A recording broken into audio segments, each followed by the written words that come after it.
नमस्कार, मी मुकुल आव्हाड आणि कॅमेरावर आहे जयेश पाटील. महा MTP मध्ये आपल्या सगळ्यांचं स्वागत. मंडळी, मुंबई म्हटलं की आपल्याला दिसतात गगनचुंबी इमारती, मुंबई म्हटलं की ट्रॅफिक, मुंबई म्हटलं की गाड्यांचा भरधाव वेग, हा सगळा विषय आपल्या डोळ्यासमोर येतो. मात्र मुंबईच्या, दक्षिण मुंबईच्या केंद्रस्थानी असलेला काला घोडा परिसर जो आहे, जो आपण काला घोडा आर्ट फेस्टिवलच्या निमित्ताने एक्सप्लोअर करत असतो, तिथेच आता सुशोभित करणारे असे 5 छोटे छोटे लेन्स आपल्याला इथे बघायला मिळत आहेत. 5 नव्या पदपथांचं इथे माननीय मुख्यमंत्र्यांच्या हस्ते उद्घाटन करण्यात आलं. मध्यंतरी आपण बघितलं असेल तर काला घोडा परिसरामध्ये बरीच विकास कामं चालली होती. त्या पार्श्वभूमीवरती सुशोभीकरणाचं काम सुरू होतं. हे जे ओनली पेडेस्ट्रियन अर्थात पदपात खुले करण्यात आले आहेत, त्यांचं वैशिष्ट्य नेमकं काय आणि हा जो काला घोडा मिनी डिस्ट्रिक्ट आहे तो कसा आहे हे आपण आता या व्हिडिओच्या माध्यमातून बघूया. चला तर मग.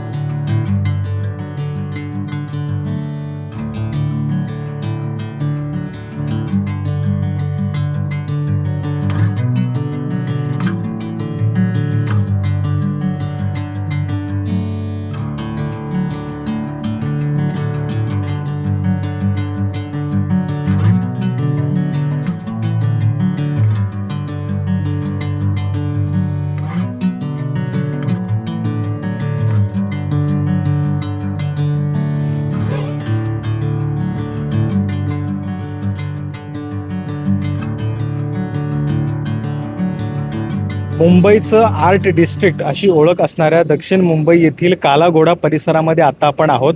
आता आपण ज्या ठिकाणी आहोत ती जागा मागची अनेक महिने सुशोभीकरणासाठी आपण इथे बघितलं असेल तर काला घोडा आर्ट फेस्टिवलसुद्धा ज्या वेळेला सुरू होता त्यावेळेला इथे वेगवेगळ्या प्रकारच्या सुशोभीकरणाची कामं सुरू होती. मोठ्या प्रमाणात काला घोडा परिसरामध्ये आपण आता माझ्या मागे बघू शकता की इथे हा सगळा जो मुख्य रस्ता आहे त्या मुख्य रस्त्याच्या डाव्या बाजूला आणि उजव्या बाजूला काही छोटे छोटे लेन्स आहेत. वेगवेगळे आर्ट गॅलरीज असतील किंवा छोटे छोटे कॅफेज असतील, ह्या सगळ्यांचा तो परिसर मिळून काला घोडा आपल्याला इथे अनुभवता येतो.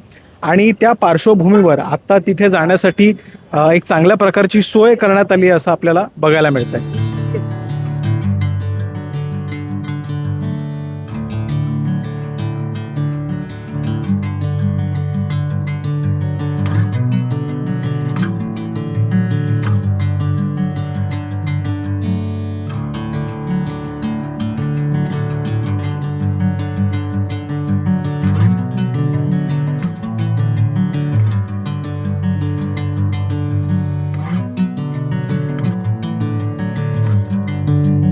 साधारणपणे वेगवेगळ्या युरोपीय देशांमध्ये आपल्याला अशा पद्धतीची सुशोभित केलेली पदपथ बघायला मिळतात. त्याचबरोबर बाहेर वेगवेगळे असे कॉफी शॉप्स, टेबल्स आपल्याला तिथे बघायला मिळतात.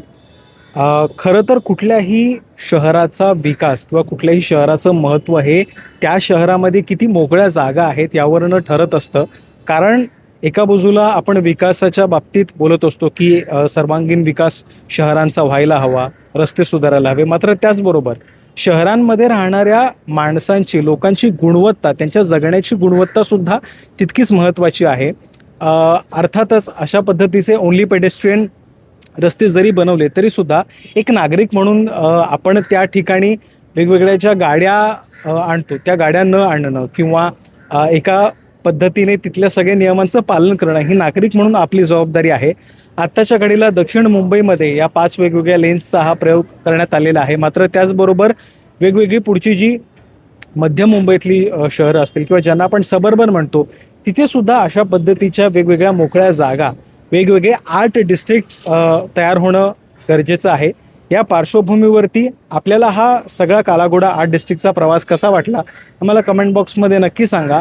आणि बातम्यांच्या ताज्या अपडेटसाठी महा MTPच्या यूट्यूब चॅनलला सबस्क्राईब करायला विसरू नका. धन्यवाद.